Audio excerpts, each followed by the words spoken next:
જે અધિકારી છે તેમની સાથે વાત કરીશું આખે ખરેખર કઈ રીતનો ફોલ છે, કારણ કે 5:30 સુધીમાં સંપૂર્ણ પાવર રિસ્ટોર થઈ જશે.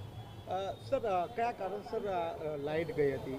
અમારા પાસે જે મેસેજ છે એ પ્રમાણે ગ્રીડમાં કંઈક આંતરિક ક્ષતિના કારણે લાઇટ બંધ થઈ હતી, એટલે મેસેજ પ્રમાણે પૂરા સાઉથ ગુજરાતમાં પાવર બંધ થયો હતો. એ રીતે ડીજીવીસીએલ અને ટોરન્ટમાં પાવર બંધ થયો હતો અને હવે જે પાવર ચાલુ થયો તો ફેઝ મેનરમાં ચાલુ કરી રહ્યા છે. સર ટેકનિકલ કઈ રીતનું હોય છે, ક્યાંથી પાવર આવતો હોય છે, ક્યાં ક્યાં ફિલ્ટરોમાં જતો હોય છે અને કઈ રીતે હવે શરૂ થઈ શકે છે, એના પર અમારી ટીમ કામ કરી રહી છે. એક્ઝેક્ટ રીઝન તો અત્યારે અમે પણ નહીં કહી શકીએ, પણ જે મેસેજ છે એ પ્રમાણે ફેઝ મેનરમાં પાવર ચાલુ કરી રહ્યા છે. તો અત્યારે પાવર કઈ રીતે કેટલા વોલ્ટમાં આવી રહ્યો છે, કઈ કયા વિસ્તારોની અંદર કઈ રીતે ડાયવર્ટ થઈ રહ્યો છે? અત્યારે જ્યાં સુધી મેસેજ છે ત્યાં સુધી એસેન્શિયલ સર્વિસ રેસિડેન્શિયલ એરિયામાં પહેલાં પાવર ચાલુ કરે છે અને વોલ્ટેજ તો પૂરા જ આવે પાવર ચાલુ થાય ફેઝ મેનરમાં ચાલુ કરીએ છીએ, જેથી કોઈ અનિચ્છનીય બનાવ ના બને અને પૂરતા વોલ્ટેજ મળી રહે. સાહેબ આપણી કોઈ ટીમો છે સ્ટેન્ડ બાય કરવામાં આવી અલગ અલગ વિસ્તારોની અંદર, કારણ કે કોઈ ઇસ્યુ ન થાય તો?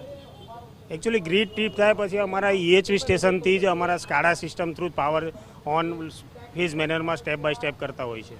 છતાં પણ કોઈ વિસ્તાર સોસાયટી હોસ્પિટલ છે એની અંદર કોઈ નુકસાન થાય તો એના માટે કોઈ ઇસ્યુ ઊભો થાય તો તાત્કાલિક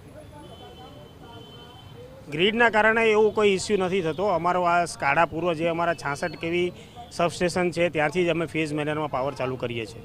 કેટલા સમયની અંદર અત્યારે પાવર સપ્લાય રાબેતા મુજબ ધીમે ધીમે શરૂ કરવામાં અત્યારે અમારી લેટેસ્ટ જે માહિતી આવી હતી, લાસ્ટ જે વાત થઈ હતી એમાં 50% જેવા વિસ્તારમાં પાવર ચાલુ થઈ ગયો છે. એમાં અમે પ્રાયોરિટી જે એસેન્શિયલ સર્વિસને પ્રાયોરિટી આપી છે. હજુ પણ કેટલો સમય લાગી શકે છે સંપૂર્ણપણે લાઇટનો જે રોલ શરૂ થતો?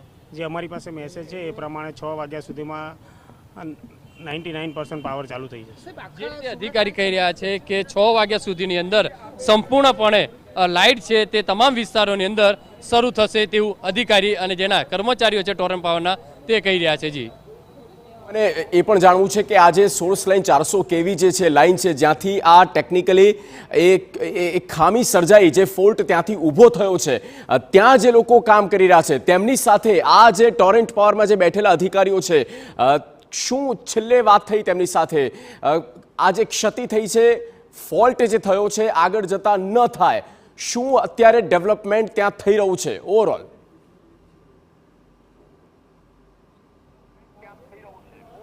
જગદીશ, જે રીતે માહિતી મળી રહી છે, અધિકારીઓ કહી રહ્યા છે તે પ્રમાણે કે ઉકાઈ ડેમનું જે પાવર જે સ્ટેશન છે તેની અંદર જે મેગા અંદર મોટા પ્રમાણમાં જે વીજળી છે તે કેચઅપ થતી હોય છે, ત્યાં સ્ટોરેજ થતું હોય છે અને ત્યારબાદ અલગ અલગ વિસ્તારો, અલગ અલગ સુરત શહેર હોય છે કે દક્ષિણ ગુજરાતના જે શહેરો હોય છે, અલગ ગામડાઓ હોય છે, તેની અંદર જે સબ ડિવિઝન હોય છે તેને સપ્લાય કરવામાં આવતી હોય છે. એટલે કે ઉકાઈ ડેમનું જે સૌથી મોટું જે સબ સ્ટેશન છે તેની અંદર જ જે પ્રોબ્લેમ થયો છે જેના કારણે તાત્કાલિક તમામ જે લાઇટો હતી તે રોકી દેવામાં આવી હતી, કારણ કે કોઈ મોટો ઇસ્યુ ન થાય, જેથી તાત્કાલિક બપોરના અંદાજિત 2 થી 3 વાગ્યાના સમયના ગાળાની અંદર આ તમામ જે છે તે તમામ પાવર સ્ટેશનો તરફથી તમામ લાઇટો ત્યાંથી સ્ટોપ કરી દેવામાં આવી હતી અને જે રીતે ઇસ્યુ સોલ્વ થઈ રહ્યા છે તે રીતે અલગ અલગ વિસ્તારોની અંદર ફરીથી જે સ્ટેન્ડ બાય એક વિસ્તારોની અંદર જે રીતે સબ સ્ટેશનો હોય, જે રીતે કે ટોરન્ટ પાવરના જે વિસ્તારોની અંદર સબ સ્ટેશનો હોય, ડીજીવીસીએલના જે સબ સ્ટેશનો હોય તે વિસ્તારોની અંદર આ જે કામગીરી છે તે કરવામાં આવી રહી છે. મહત્વની વસ્તુ એ પણ સામે આવી રહી છે કે હજુ પણ 1 કલાકનો સમય લાગી શકે છે, કારણ કે સૌથી મહત્વની જે પ્રાયોરિટી જે છે કે રેસિડન્ટ વિસ્તાર, હોસ્પિટલ વિસ્તાર છે કે તે વિસ્તારોની અંદર લાઇટ શરૂ કરવા માટેની જે કામગીરી છે તે કરવામાં આવી રહી છે. બીજા સ્ટેપની અંદર ઇન્ડસ્ટ્રી વિસ્તારની અંદર જે છે લાઇટો શરૂ કરવામાં આવશે, કારણ કે સૌથી પ્રાથમિક જરૂરિયાત જે વિસ્તારની હોય છે તે છે જે રેસિડન્ટ વિસ્તાર. અહીંયા અધિકારીઓ જે છે તેની સાથે ચર્ચા કરી. દરેક કન્ઝ્યુમર સુધી જાય છે અને એને રિસ્ટોર કરવાની પ્રાથમિકતા હોય છે કોઈ પણ કંપની, ડીજીવીસીએલ હોય, ટોરન્ટ પાવર હોય કે કોઈ પણ લાયસન્સી હોય છે, અને જે અત્યારે અમે કરી રહ્યા છીએ. મુખ્ય સમસ્યાનું સર્જન જે મેસેજ આવે છે એ પ્રમાણે ગ્રીડ સાથે કોઈ પણ જનરેશન સ્ટેશન જોડાયેલા હોય એમાં કંઈક ક્ષતિ આવે, એની અસર ગ્રીડ ઉપર હોય અને ગ્રીડ ઉપરથી ગ્રાહકો સુધી આવે છે. એટલે એ મુખ્ય સમસ્યાઓ ગ્રીડ ઉપર આવી છે અને ગ્રીડ ઉપરથી ગ્રાહકો સુધી આવી છે. એક લાઈનમાં વાત કરીએ તો કેટલી મોટી સમસ્યા કહી શકાય કે એક સાથે આખા દક્ષિણ ગુજરાતમાં આવું થયું છે? સમસ્યા મોટી હતી પણ હાલમાં રિસ્ટોર થઈ ગઈ છે, બસ આટલું જ કહેવાય. જે રીતે પહેલી વખત આટલો ઇસ્યુ દક્ષિણ ગુજરાતની અંદર જોવા મળ્યો છે, એટલે ખરેખર એનો ફોલ્ટ શોધવા માટે અધિકારીઓ પણ મહેનત કરી રહ્યા છે.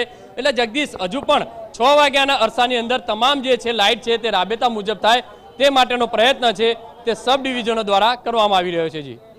ઓકે બળદેવ, આભાર આ તમામ માહિતી અને પૂરી પરિસ્થિતિનો આ ચિતાર આપવા બદલ. તો 1 કલાકનો સમય લાગી શકે છે ઓવરઓલ આખા સાઉથ ગુજરાતમાં જ્યાં પણ મોટે જોવા જઈએ તો સુરત, તાપી, ભરૂચ, રાજપીપળા જ્યાં ઇલેક્ટ્રિસિટી બ્રેક થઈ છે ત્યાં અત્યારે રિસ્ટોરેશનની જે કામગીરી છે તે શરૂ કરી દેવામાં આવી છે.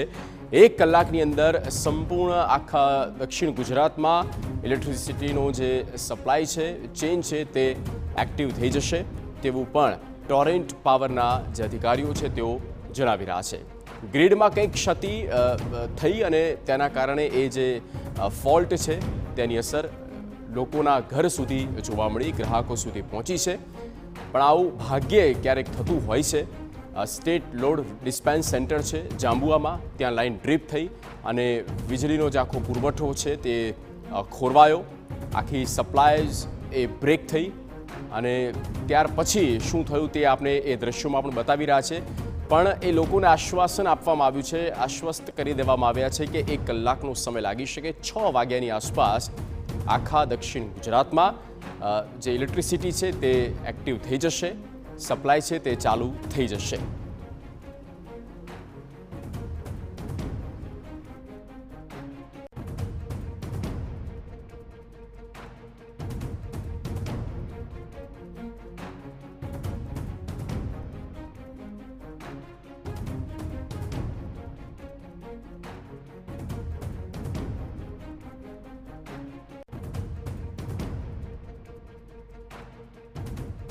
શહેરો અને જે ગામડાની અંદર જે લાઇટ ડૂલ થવાના કારણે અનેક લોકોએ મુશ્કેલીનો જે સામનો કરવો પડી રહ્યો છે. કારણ કે સુરતના મોટાભાગના વિસ્તારોની અંદર છેલ્લા 3-4 વખત જે લાઇટ ગઈ અને આવી છે, જેના કારણે અનેક મોટી ફેક્ટરીઓ છે તેની અંદર નુકસાન થવા પામ્યું છે. અત્યારે જોઈ શકાય છે કતારગામના જે ટોરેન્ટ પાવરની જે ઓફિસ છે, જીબીની ઓફિસ છે, ત્યાં મોટી સંખ્યાની અંદર લોકો છે તે ભેગા થયા છે. અત્યારે દ્રશ્યોની અંદર જોઈ શકાય છે કે આ ટોરેન્ટ પાવરની જે ઓફિસ છે તે અહીંયા લોકોને નુકસાન થયું છે.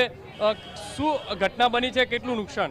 વારંવાર પાવરના ઝટકા લાગ્યા કરે છે. છેલ્લા આ 1 દિવસનો પ્રોબ્લેમ નથી, આ કમસે કમ 15થી મહિના સુધીનો પ્રોબ્લેમ છે. રોજ ઝટકા મારે છે આ પ્રોબ્લેમ. અને આજે મશીનરીમાં અમારે મેન ડાયોડને એવું બધું ઉડી ગયું છે. 70-80 હજારની નુકસાની છે એક મશીન ઉપર. આજે શું બન્યું હતું, કઈ ટાઈમે લાઇટ ગઈ, કઈ રીતે આવી ગઈ? હવે આ 2-2:30 વાગ્યાની આસપાસની વાત છે. કન્ટિન્યુ પાવરના ઝટકા ચાલુ છે. અહીંયા કંપનીવાળા શું કહે છે? કંપનીવાળા કોઈ જવાબ નથી આપતા. એમ કહે છે ઉપરથી પ્રોબ્લેમ છે, આખા ગુજરાતનો પ્રોબ્લેમ છે એવું કહે છે. જે રીતે દ્રશ્યોની અંદર જોઈ શકાય છે કે લોકો છે તે અહીંયા પહોંચ્યા છે. શું કરો તમે, લાઇટ ગઈ છે કઈ? જે રીતે જોઈ શકાય છે કે અહીંયા મોટી સંખ્યાની અંદર લોકો છે તે ભેગા થયા છે. શું કહેશો, લાઇટ ગઈ છે, શું પ્રોબ્લેમ, કઈ રીતે લાઇટ ગઈ હતી? જે રીતે જોઈ શકાય કે અહીંયા જે લોકો છે તે ભેગા થયા છે, ટોરેન્ટ પાવરના જે કર્મચારીઓ છે. સાહેબ, શું સમસ્યા અહીંયા લોકો ભેગા થયા છે, કઈ રીતની સમસ્યા? સાહેબ એવું છે કે 220 કેવી ગ્રીડમાં ઇસ્યુ આવ્યો હતો, એટલે લગભગ આખા સાઉથ ગુજરાતમાં ઇસ્યુ હતો, એટલે બધાનો પેલો પાવર બંધ થઈ ગયો હતો. હવે ફેઝ મેનરમાં કંપની પાવર ચાલુ કરે છે. એટલે એમાં કદાચ ગ્રીડમાં ઇસ્યુ હતો એટલે કદાચ વોલ્ટેજ થોડા વધઘટ થયા હશે. એટલે આ લોકોને એવું કહેવું છે કે અમને નુકસાન થયું છે. એટલે એ બેઉન્ડ અમારા કંટ્રોલ હતું. એટલે અમે એમને સમજાવીએ છીએ કે ભાઈ આ આખા ગ્રીડમાં ઇસ્યુ થયું છે, ટોરેન્ટ તરફથી નથી. બસ એમાં લગભગ આખું સાઉથ ગુજરાતને આવરી લેવાયું છે. અમારે મેસેજ છે ત્યાં સુધી અમારો ટોરેન્ટ પાવરનો બધો પાવર બંધ થયો હતો. હવે અમે ફેઝ મેનરમાં ચાલુ. અત્યારે સુરત ટોરેન્ટ પાવરનો બધો પાવર બંધ થઈ ગયો હતો. હવે અમે ફેઝ મેનરમાં ચાલુ કરીએ છીએ. એસેન્શિયલ સર્વિસોને પહેલાં ચાલુ કરશે, બાકી પછી ફેઝ મેનરમાં ચાલુ થશે. સાહેબ શું કહેશો, કઈ રીતની સ્થિતિ હતી, એમની સ્થિતિ શું હતી, ટેકનિકલ ફોલ્ટ શું છે? ટેકનિકલ ફોલ્ટ એ જ કહું છું કે સિસ્ટમની અંદર એક ગ્રીડ નેટવર્ક આવે જે સંકળાયેલું હોય એ જ્યારે ફેલ થાય છે તો એની સાથે અફેક્ટેડ ટોરેન્ટ પાવર હોય કે ડીજીવીસીએલ કોઈ પણ એરિયા હોય, દરેક જગ્યાએ આ પ્રોબ્લેમ થયો છે. પાવર રિસ્ટોર ફેઝ મેનરમાં થઈ રહ્યો છે. અમુક વિસ્તારો ચાલુ થઈ રહ્યા છે. ટોરેન્ટ પાવરની વાત કરું તો બાકીના ટૂંક સમયમાં કરવાના પ્રયત્નો ચાલુ. સુરત શહેર સહિત દક્ષિણ ગુજરાતના બીજા વિસ્તારોની ઇફેક્ટ, બીજા વિસ્તારો પણ અફેક્ટ થયા છે, પણ એ માહિતી આવે એટલે તમને આપીશું. પણ અત્યારે આપણે ફોકસ સુરત શહેરના ટોરેન્ટ પાવરને કરીએ તો અમારા વિસ્તારો 1 by 1 અત્યારે ચાલુ કરવાના પ્રયત્ન કરી રહ્યા છે. દ્રશ્યોની અંદર જોઈ શકાય છે કે લોકો છે તે ટોરેન્ટ પાવરની ઓફિસે પહોંચ્યા છે, તેને આક્રોશ કરી રહ્યા છે.